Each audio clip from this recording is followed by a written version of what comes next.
এই পবিত্ৰ ক্ষণত তাত উপস্থিত আমাৰ অতি শ্ৰদ্ধাৰ ভক্তপ্ৰাণ ৰাইজ, অতি শ্ৰদ্ধাৰ ভকত বৈষ্ণৱসকল, আমাৰ পিতৃতুল্য জ্যেষ্ঠ ব্যক্তিসকল, সন্মানীয় শিক্ষাগুৰু, আই মাতৃ, উদযাপন সমিতিৰ সন্মানীয় বিষয়ববীয়া কৰ্মকৰ্তাসকল, আমাৰ অতি শ্ৰদ্ধাৰ অখিল হাজৰিকা ডাঙৰীয়া, বিজু দৰা ডাঙৰীয়া, প্ৰশান্ত গগৈ ডাঙৰীয়াকে প্ৰমুখ কৰি সমাজৰ বিভিন্ন পৰ্যায়ৰ অতি স্বনামধন্য ব্যক্তিসকল, আজি ৰাসত অংশগ্ৰহণ কৰা আমাৰ অতি সন্মানৰ শিল্পী কলা কৌশলীসকল, অতি শ্ৰদ্ধাৰ সাংবাদিক বন্ধুসকল, যুৱক যুৱতী, ছাত্ৰ ছাত্ৰীসকল, মই সকলোলৈকে মোৰ তৰফৰ পৰা ৰাসৰ এই পবিত্ৰ ক্ষণত সকলোকে মই শতকোটি প্ৰণিপাত জনাইছোঁ। জ্যেষ্ঠ ব্যক্তি, আই মাতৃ, শিক্ষাগুৰু সকলোৰে চৰণত মই সেৱা নিবেদন কৰি আপোনাসকল সকলোৰে পৰা আশীৰ্বাদ ভূহাশীষ মই প্ৰথমে কামনা কৰিছোঁ। আমি সকলোৱে জানো যে শ্ৰী শ্ৰী কৃষ্ণৰ ৰাস মহোৎসৱ সমগ্ৰ অসমৰ বিভিন্ন প্ৰান্তত আজিৰ পৰাই আৰম্ভ হৈছে আৰু এই ৰাস উৎসৱৰ যোগেদিয়ে আমি আমাৰ সমাজত ভগৱান শ্ৰীকৃষ্ণৰ তেওঁৰ যি অসমৰ সমাজ আৰু ভাৰতীয় সমাজ সভ্যতাত তেখেতে যিধৰণে সমাজক আগবাঢ়িবৰ কাৰণে তেখেতৰ বিভিন্ন অৱতাৰী কথা বতৰাই সমাজক মাৰ্গদৰ্শন কৰিছিল, সেই তেওঁৰ আদৰ্শ দৰ্শন এইবোৰ মানুহৰ মাজত বিলাই দিবৰ কাৰণে ৰাসৰ যোগেদিয়ে বিভিন্ন কথা বতৰা মানুহৰ মাজত দিবৰ কাৰণে জগতগুৰু মহাপুৰুষ শ্ৰীমন্ত শংকৰদেৱে অসমৰ পবিত্ৰ ভূমিত এই ৰাসৰ আৰম্ভ কৰিছিল আৰু এই অঞ্চলটোৰ ৰাইজে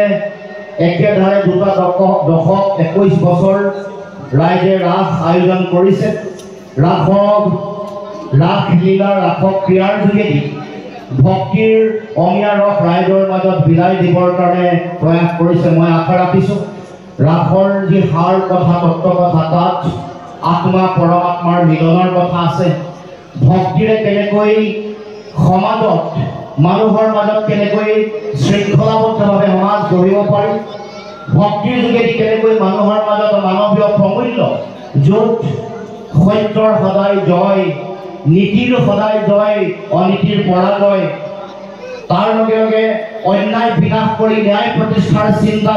য'ত নিহিত হৈ আছে, সেই কথা বতৰাবোৰ এই ৰাসলীলাৰ যোগেদি মানুহৰ মাজত বিলাই দিবৰ কাৰণে প্ৰয়াস কৰিছে। মই ভাবোঁ যে আজি এই পবিত্ৰ ৰাসলীলাৰ এই বিশেষ ক্ষণত ৰাইজে ৰাসলীলাৰ মাজৰ পৰা সেই সাৰ আৰু তত্ত্ব কথাসমূহ সকলোৱে আহৰণ কৰিব পাৰিব। গতিকে আমি শ্ৰীকৃষ্ণৰ যি তেখেতে এগৰাকী পূৰ্ণাংগ পুৰুষ, অৱতাৰী পুৰুষ, য'ত সকলো ধৰণৰ এগৰাকী মানুহৰ কাৰণে প্ৰয়োজনীয় সকলো গুণৰ সমাহাৰ শ্ৰীকৃষ্ণৰ তেওঁৰ বিভিন্ন ধৰণৰ লীলা আৰু কৰ্মৰ মাজত আমি সদায় দেখিবলৈ পাওঁ। গতিকে সেই কৃষ্ণ সংস্কৃতি, সেই কৃষ্ণৰ প্ৰতি মানুহৰ ভক্তি প্ৰেম, কৃষ্ণৰ প্ৰতি মানুহৰ সকলোৰে যি প্ৰাৰ্থনা, যাৰ যোগেদি আমি এখন এনেকুৱা সমাজ আৰু এনেকুৱা পৃথিৱী আমি সকলোৱে কল্পনা কৰোঁ য'ত আমি সমাজত চলি থকা যিবোৰ অশুভ শক্তি এইবোৰক বিনাশ কৰিবৰ কাৰণে আমি সদায় সেই চিন্তাৰে আমি কাম কাজ কৰি আহিছোঁ বা তেনেকুৱা ধৰণৰ এটা মাৰ্গৰ কথা আমি সদায় কৈ আহিছোঁ। গতিকে আমিও আশা ৰাখিছোঁ সমাজত চলি থকা অসূয়া অপ্ৰীতি নাশ হওক, দমন কৰিবৰ কাৰণে যেনেধৰণে বিভিন্ন ৰূপ লৈ এইখন পৃথিৱীলৈ আহিছিল, সেইকাৰণে সমাজৰ মাজৰ পৰা চলি থকা অসূয়া অপ্ৰীতি, হিংসা, দেশ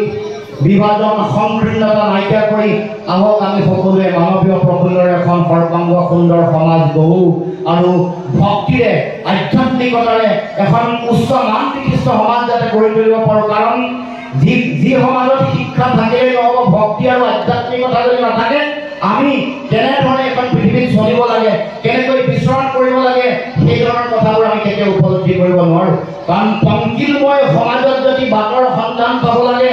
জ্ঞান আৰু বৌদ্ধত্ব প্ৰাপ্তি যদি মানুহক হ'ব লাগে, তেতিয়াহ'লে শিক্ষা আৰু জ্ঞানৰ লগত ভক্তি আৰু আধ্যাত্মিকতা সংযোজন কৰিহে আমি সমাজখনক আগবঢ়াই লৈ যাব পাৰিম। সেইকাৰণে এই ৰাসলীলাৰ মাজত প্ৰেম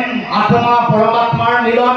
ভক্তি প্ৰেমৰ যোগেদি কেনেকৈ কৃষ্ণক পাব পাৰি কেনেকৈ ঈশ্বৰ প্ৰাপ্তি হয় সেই কথাই অৰ্ধাংগ সুন্দৰকৈ কৈছে আৰু এই সংস্কৃতি যাতে আমি পৃথিৱীৰ মানুহৰ মাজলৈ আগবঢ়াই লৈ যাব পাৰোঁ মাজুলীত আজি ৰাসৰ কাৰণে সমগ্ৰ পৃথিৱীৰ বিভিন্ন প্ৰান্তৰ পৰা বিভিন্ন পৰ্যটকসকল আহে গতিকে আমি সমগ্ৰ অসমৰ বিভিন্ন প্ৰান্তত চলি থকা এই ৰাসৰ যাতে থলীসমূহত যাতে পৰ্যটকৰ কাৰণে আকৰ্ষণৰ কেন্দ্ৰবিন্দু কৰিব পাৰোঁ আমাৰ সাংস্কৃতিক ঐতিহ্য পৰম্পৰা ইয়াৰ স্বকীয়তা ঐতিহ্য যাতে বিশ্বৰ বুকুলৈ যাতে আগবঢ়াই লৈ যাব পাৰোঁ তাৰ কাৰণে আহক আমি সকলোৱে মিলি ৰাসৰ মাজত সকলোৱে আমি ৰস আস্বাদন কৰি সেই সংস্কৃতিৰ ঐতিহ্যক যাতে আগবঢ়াই লৈ যাওঁ আৰু উঠি অহা নতুন প্ৰজন্মক এই সংস্কৃতিৰ মাজত যাতে সকলোকে